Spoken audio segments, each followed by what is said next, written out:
Peri engineering, arts and science, pharmacy, nursing மற்றும் physiotherapy கல்லூரிகள் சென்னை இந்தியாவில் சிறந்த உள்கட்டமைப்பு கொண்ட கல்லூரிகளில் ஒன்று. 100% வேலை வாய்ப்பினை உறுதி செய்யும் சாதனை. ஆயிரக்கணக்கான பிற கல்லூரி மாணவர்களுக்கும் வேலை தந்த பெருமை. பெரி, எங்கள் கண்களில் உங்கள் கனவுகள்.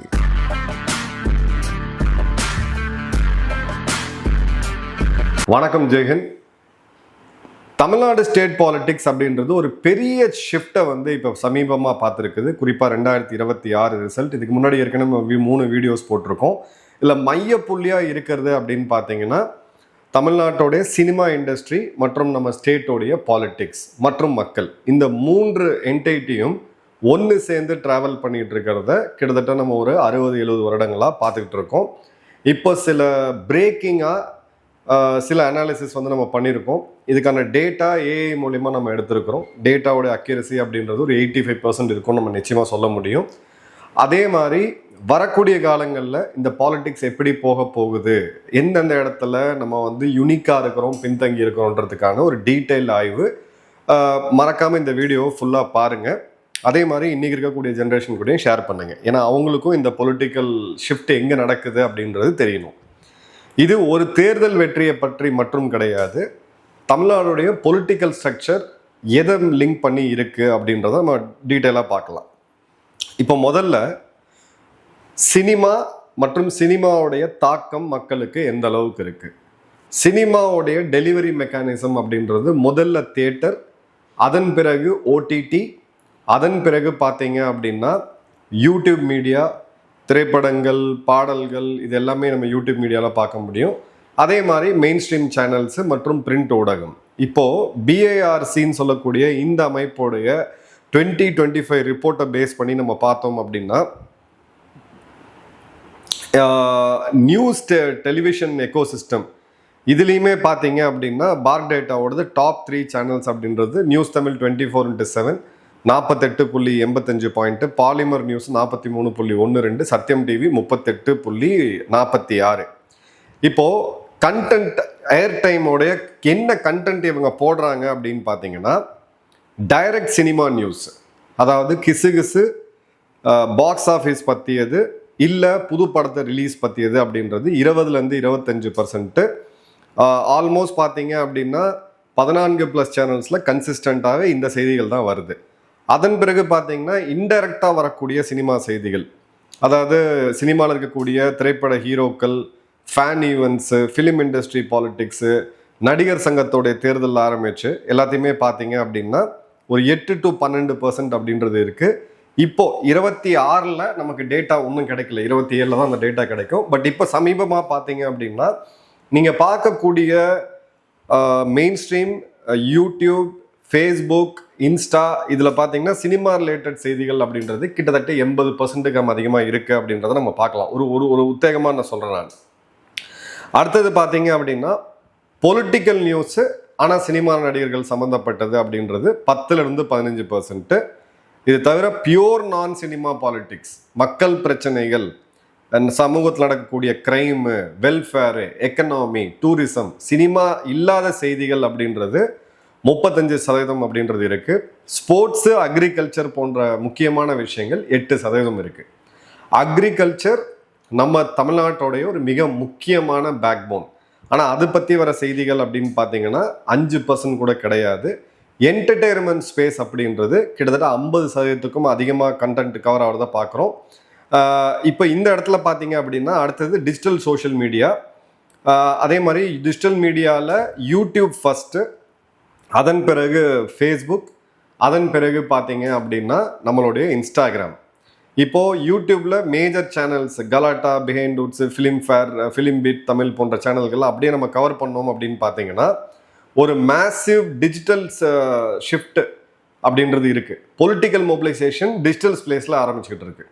இப்போ அது பெரிய ஒரு இதுவாக போயிட்டுருக்கு அப்படின்றத பார்க்குறோம். இதே ட்ரெண்ட் நம்ம யூடியூப்லேயும், இன்ஸ்டாலையும், ஃபேஸ்புக்லேயும், வாட்ஸ்அப்லேயும் பார்க்கலாம். இப்போ யூடியூப் தமிழ் எடுத்திங்கன்னா 55-65% வெறும் சினிமா ரிலேட்டட் நியூஸு.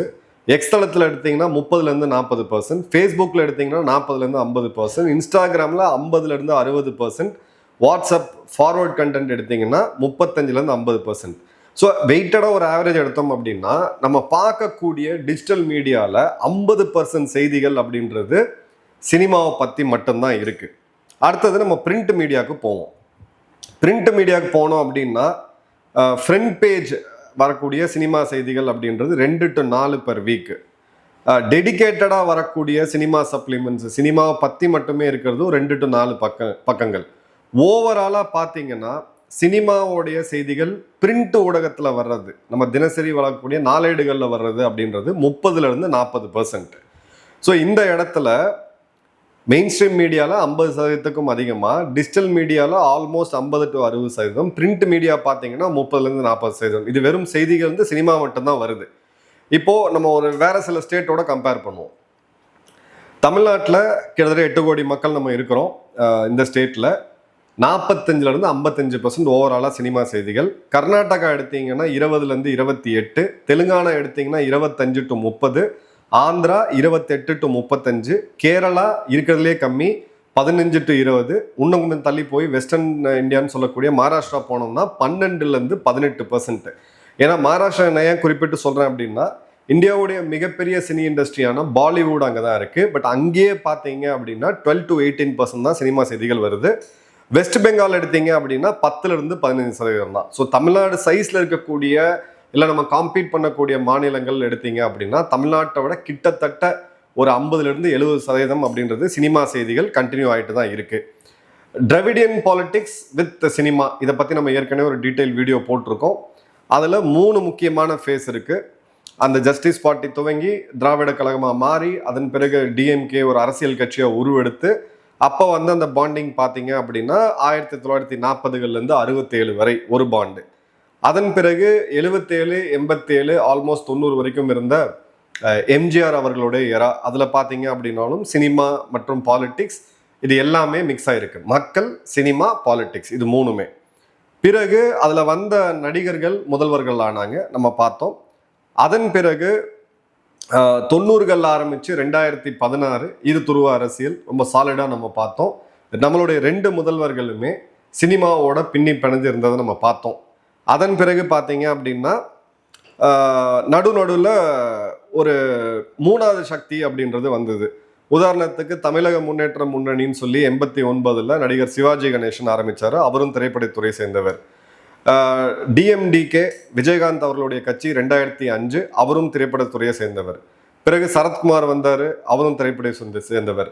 21ல் திரு ரஜினிகாந்த் அவர்கள் வரதா இருந்தது, அவரும் திரைப்பட துறையை சேர்ந்தவர். 18ல் கமலஹாசன் அவர்கள் 21 தேர்தலில் ஆல்மோஸ்ட் 3.8% ஓட்டு எடுத்தார், அவரும் திரைப்பட துறையில் வந்தவர். இப்போ கடைசியாக வந்தவர் நம்மளுடைய மாநில முதல்வர் திரு விஜய் அவர்கள், அவரும் பார்த்தீங்கன்னா திரைப்படத்துறையில் தான் வந்தது. ஸோ கிளியர் கட்டாக நம்மளுடைய ஐடென்டிட்டி அப்படின்றது சினிமா அப்படின்னு சொல்லி ஆல்மோஸ்ட் பின்னி பிணைஞ்சிருக்கு. ஏன்னா மக்கள் பார்க்கக்கூடியது சிக்கன் அண்ட் எக் ஸ்டோரின்னு சொல்லுவோம். மக்கள் பார்க்குறாங்க, அதனால நாங்கள் கொடுக்குறோம் அப்படின்னு சொல்லி இந்த ஊடகங்கள் சேனல் சொல்கிறது. அதே மாதிரி இதை கொடுக்கறதுனால தான் மக்கள் பார்க்குறாங்க அப்படின்னு சொல்லி மக்கள் தரப்புல இருந்து சொல்லுது. எப்படி நம்ம எடுத்து பார்த்தாலும் இந்த இடத்துல ஒரு கிளியர் கட்டான ஒரு பேட்டர்ன் இருக்கிறத பார்க்க முடியுது. ஸோ லாஸ்ட் 3 எலெக்ஷன் நீங்கள் பார்த்தீங்கன்னா ஒரு பெரிய ஷிஃப்டாக இருக்கிறது தெரியுது. அதாவது 2016 ஜெயலலிதா அவர்கள் முதல்வராக வரும்பொழுது ஏடிஎம்கே 41% ஓட் ஷேரில் இருக்கிறாங்க, டிஎம்கே 31.62 இருக்கிறாங்க. அதன் பிறகு 21 வர தேர்தலில் ஏடிஎம்கே 41 சரிஞ்சு கிட்டத்தட்ட 33% வராங்க. டிஎம்கே பார்த்தீங்கன்னா 38% வரைக்கும் போகிறாங்க. ஸோ இந்த இடத்துல தான் ஏடிஎம்கேக்கு ஒரு சினிமா ஃபேஸ் அப்படின்றது இல்லை.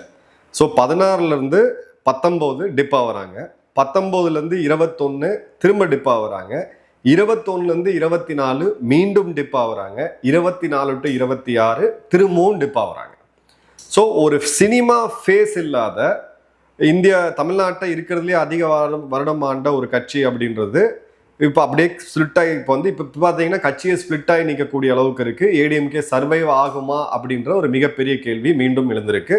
இதில் நல்லா நீங்கள் ஒத்து கவனிச்சிங்க அப்படின்னா அங்கே ஒரு சினிமா ஃபேஸ் இல்லை அப்படின்றது கிளியர் கட்டாகவே வருது. என்னுடைய நண்பர்கள் சில பேர் பாலிடிக்ஸில் இருக்கவங்க சொல்கிறது, இப்போ அவங்க சில முக்கியமான திரைப்பட நடிகர்கள்ட்ட பேசிக்கிட்டு இருக்காங்க, அந்த ஃபேஸ் இல்லாமல் கட்சியை காப்பாற்ற முடியாது அப்படின்ட்டு. இப்போ டிஎம்கே எடுத்தீங்க அப்படின்னா அவங்க சைட்லேருந்து யாராவது ஒருத்தர் திரைப்படத்தில் கண்டிப்பாக இருந்திருக்காங்க. ஸோ அந்த ஒரு பாப்புலாரிட்டி, ஒரு ஃபேஸை இன்ட்ரடியூஸ் பண்ணணும் அப்படின்றது வயா சினிமா தான் உள்ள வருது. ப்ளஸ் ஒரு ஐடியாலஜிக்கலாக ஒரு இடத்துல அவங்க வந்து பிடிச்சி நிற்கிறாங்க. அதனால பார்த்தீங்க அப்படின்னாலும் அவங்களும் ஒரு 45% வந்து சரிஞ்சு இப்போ 24% இருக்கிறாங்க. அப்படின்ற போது மீடியா ஃபேஸ், அதாவது சினிமா ஒரு ஸ்ட்ராங் ஃபேஸ் வந்து அங்கேயுமே கிடையாது. அடுத்தது எடுத்தீங்க அப்படின்னா இந்த இப்போ இருக்கக்கூடிய கட்சிக்கு ஒரு ஸ்ட்ராங்கான ஒரு ஃபேஸ் அப்படின்றது இருக்கு. திரு விஜய் அவர்கள் இருக்கிறாரு. இப்போ எதிர்த்து போட்டி போடக்கூடிய கட்சி நம்பர் 2 டிஎம்கேக்கு அப்படின்னு பார்த்தீங்கன்னா அவங்களுடைய நெக்ஸ்ட் லைன் அப்படின்றது திரு உதயநிதி அவர்கள்.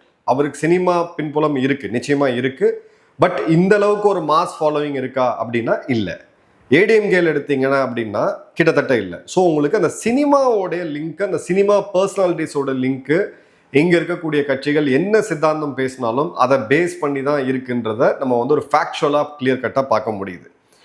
இப்போ அடுத்த இதுக்கு நம்ம மூவ் பண்ணி போறோம் அப்படின்ற போது கரண்ட் பொலிட்டிக்கல் ஈக்குவேஷன். இந்த கரண்ட் பொலிட்டிக்கல் ஈக்குவேஷன்ல இப்போ ரைசிங் ஸ்டார் நம்பர் 1 பவர் அப்படின்றது திரு விஜய் அவர்களுடைய டிவிக்கு. ஸோ அவரும் அந்த சினிமா இண்டஸ்ட்ரியில தான் வராரு.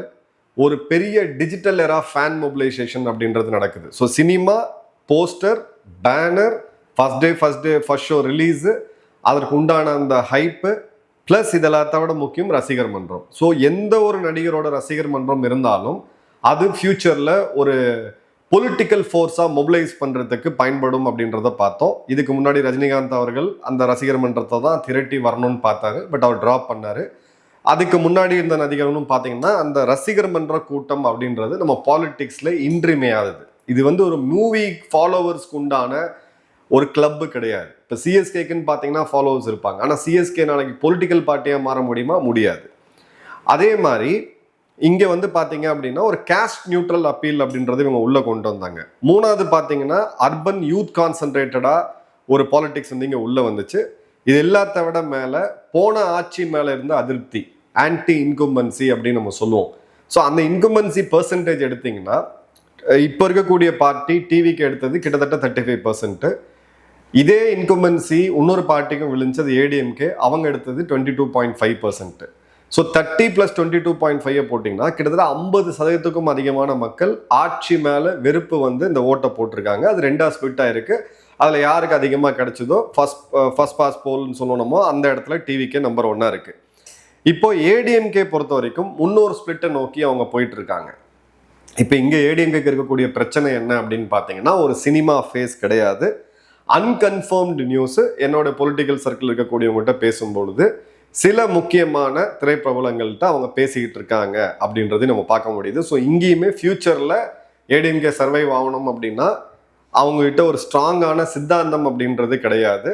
வெறும் இஷ்யூ பேஸ்ட் பாலிடிக்ஸில், அதே மாதிரி டிஎம்கே எதிர்ப்புன்னு சொல்லி அந்த ஜெனட்டிக்ஸில் வந்த ஒரு பார்ட்டி இப்போ டிஎம்கே எதிர்ப்புன்ற ஸ்பேஸை டிவிக்கே எடுத்துட்டாங்க. அப்போ இவங்களுடைய சர்வைவல் அப்படின்றது ஒரு மிகப்பெரிய கொஸ்டின் மார்க்காக இருக்குது. இது என்ன நடக்குன்றதை பார்க்கலாம். டிஎம்கேவை பொறுத்த வரைக்கும் அவங்களுக்கு செகண்ட் லார்ஜஸ்ட் பார்ட்டியாக இருந்தாலும் அவங்க இழந்த ஓட்டுக்கள் மிக அதிகமாக பார்த்தீங்கன்னா டிவிகேக்கு போயிருக்கு. அப்போ இந்த சைடும் ஒரு சினிமா ஃபேஸ் உள்ளே வருமா அப்படின்னா மேபி அவங்க எடுக்கிறதுக்கான வாய்ப்புகள் இருக்குது. அதே மாதிரி பார்த்தீங்க அப்படின்னா அடுத்த தலைமையை அவங்க ரீஇன்வென்ட் பண்ணி ரீகாலிபிரேட் பண்ண வேண்டிய கட்டாயத்தில் இருக்கிறாங்க. ஏன்னா இந்த இடத்துல இந்த குடும்ப அரசியல் அப்படின்ற அந்த சோர்வு வந்து ஜென்ரலாகவே இருக்குது. அவங்கவுங்க சைட்லையுமே என்னோட நண்பர்கள் இருக்காங்க, ஜென்ரலாகவே அந்த இது வந்து வருது. ஸோ அப்போ இதை அவங்க எப்படி ரீகாலிபிரேட் பண்ணி மேலே வருவாங்களா, ஸோ மீண்டும் ஒரு மீடியா ஃபேஸை எடுத்துகிட்டு வருவாங்களா அப்படின்னு பார்த்தீங்கன்னா அதற்கான வாய்ப்பு கொஞ்சம் கம்மி இருக்குது. மேபி இங்கே அங்கே ஒரு இடத்துல சில கான்சன்ட்ரேட்டடாக சில நடிகர்களை ஒரு எலெக்ஷன் ஃபேஸாக அவங்க யூஸ் பண்ணலாம். பட் கோர் அப்படின்றது அவங்க ஐடியாலஜி ட்ரிவனாக தான் போவாங்க அப்படின்றது இப்போ சமீபத்தில் நடந்த அரசியல் நிகழ்வுகளில் தெரியுது. இப்போது நம்ம மிக முக்கியமாக தேசிய கட்சிக்கு வருவோம். ஸோ 2 தேசிய கட்சி தமிழ்நாட்டில் இருக்குது. ரெண்டுமே ரொம்ப சிறு லெவலில் தான் இருக்குது. ஒன்று காங்கிரஸ், இன்னொன்று பிஜேபி. காங்கிரஸ் வந்து இப்போது அவங்க ஷிப் ஜம்ப் பண்ணியிருக்கிறாங்க.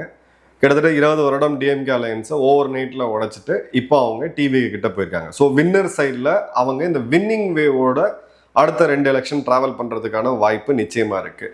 அவங்க சைடு சினிமா ஃபேஸ் ஏதாவது இருக்கா அப்படின்னு பார்த்தீங்கன்னா இல்லை. மேபி அவங்களும் ட்ரை பண்ணுறதுக்கான வாய்ப்பு இப்போதைக்கு இல்லை, பட் ஃபியூச்சரில் இருக்கிறதுக்கு நிச்சயமாக இருக்குது.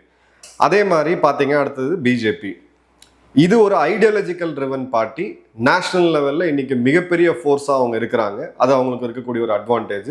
பிரைம் மினிஸ்டர் மோடி இருக்கிறதுலே ஒரு மிகப்பெரிய ஒரு ஆளுமையாக இன்னைக்கு நாட்டில் இருக்கிறாரு, சர்வதேச அரசியல்லையுமே. அது அவங்களுக்கு ஒரு அட்வான்டேஜ். ஒரு ஐடியாலஜி பேஸ்டாக அவங்க இருக்கிறாங்க, டெவலப்மெண்ட் ஃபோக்கஸ்டாக இருக்காங்க. பட் அவங்ககிட்ட ஒரு சினிமா ஃபேஸ் இருக்கா அப்படின்னு கேட்டிங்கன்னா கிடையாது. பட் நீங்கள் ஒரு 5 வருடம் 2020 பார்த்தீங்க அப்படின்னா நிறைய திரைப்பட நடிகர்கள் அவங்க கட்சிக்குள்ள கொண்டு வந்தாங்க. பட் அது அவங்களுக்கு பெரிய கெயின் அப்படின்றது கிடைக்கல. ஏன்னா ஒரு ஸ்ட்ராங் ஃபேஸ் வேணும் அப்படின்ற போது ஒரு ஆங்க்ரி யங்மேன் அப்படின்ற இருக்கக்கூடிய அந்த டோன்ல இருக்கக்கூடிய ஒரு ஸ்ட்ராங்கா படிச்ச ஒரு இன்டலெக்சுவல், ஒரு கிராமத்துல இருந்து அரவக்குறிச்சியிலிருந்து வந்து அதன் பிறகு ஒரு ஃபர்ஸ்ட் கிராஜுவேட்டா பிஹெச்டியில் 80% மேலே ஒரு மெரிட்ல, பிறகு ஐஎம் லக்னோவில் கேட்ல பார்த்தீங்கன்னா 99% கிட்டத்தட்ட ஐஎம் லக்னோலேருந்து ஒரு ஆல் இண்டியா ரேங்க் 300க்குள்ள யூபிஎஸ்சியில் வந்த ஒரு ஐபிஎஸ் அதிகாரி திரு அண்ணாமலை அவர்கள். அவர் பாலிடிக்ஸ்குள்ள வரும் பொழுது அந்த இடத்துல ஒரு கல்ட் ஸ்ட்ராங் பர்சனாலிட்டி, இதுக்கு ஆல்டர்னேட்டிவா அதிரடியா பேசி ஒரு வைப்ரண்டா, அதே மாதிரி பார்த்தீங்க அப்படின்னா ஒரு தடாலடியா அரசியல் பண்ணக்கூடிய ஒரு ஸ்ட்ராங் பொலிட்டீஷியன் அவர் உள்ள வந்தார். உள்ள வந்த பிறகு ஒரு டபுள் டிஜிட்டுக்குள்ள பிஜேபி வருது. 2% நோட்டாக்கு கீழே இருந்த கட்சி கிட்டத்தட்ட 12% அப்படின்றது வருது. கூட்டணியா ஒரு 18.5% 24 அவங்க வந்தாங்க. பட் 25ல் இந்த நம்பர் 2வா இருக்கக்கூடிய ஏடிஎம்கே கூட அந்த கூட்டணியை கண்டினியூ பண்றேன்னு சொல்லி அவரை வெளியில் எடுத்து இப்ப மீண்டும் பாத்தீங்கன்னா அந்த கட்சி 2.5% கிட்ட வந்து நிக்குது. கம்ப்ளீட்டா அந்த பேஸ் அவங்க டெஸ்ட்ராய் பண்ணிட்டாங்க. ஸோ இந்த ஓட்டு பேசிக்கலா எங்க போயிருக்கு அப்படின்னு பாத்தீங்கன்னா ஆப்வியஸா யூத் அட்ராக்ட் பண்ணக்கூடிய திரு விஜய் அவர்கள்ட்ட தான் போயிருக்கு. இது நமக்கு இன்னும் ஸ்ட்ராங்கான டேட்டா ஒன்றும் வரல, அனலைஸ் பண்ணிட்டு இருக்கோம், வரும்போது இதை பத்தி பேசுவோம். ஸோ இங்க இருக்கக்கூடிய ஷிஃப்ட் இப்போ இவங்க திரைப்பட நடிகரை மையமா வச்சு எடுத்துட்டு போக முடியுமா அப்படின்னா கண்டிப்பா கிடையாது. பட் பிஜேபியோடைய ஓவரால் அலையன்சஸ் நீங்க நேஷனல் லெவல்ல பாத்தீங்கன்னா பல இடங்கள்ல யூடியூப் பிரபலங்கள், இன்ஸ்டா பிரபலங்கள் கூட அவங்க கட்சியில எம்எல்ஏஸ் எம்பிஸ் ஆயிருக்காங்க. பட் அந்த கோர் பதவிக்கு வரத்துக்கு அவங்க இந்த ரூட்டை எடுக்கிறதுக்கான வாய்ப்பே இல்லை. ஏன்னா அதுக்கு முன்னாடி அவங்க சித்தாந்த ரீதியா போகணும் அப்படின்றத பாக்குறாங்க. இப்ப 2029 லோக்சபா, 2031ல் மீண்டும் மாநில அரசுக்கான தேர்தல். இந்த 2 தேர்தல் எடுத்தீங்க அப்படின்னா இப்ப இருக்கக்கூடிய அந்த காம்பினேஷன் டிவிகே பிளஸ் ஐஎன்சி இவங்க ஒரு அலையன்ஸா போறதுக்கான வாய்ப்பு மிக மிக அதிகமா இருக்கு.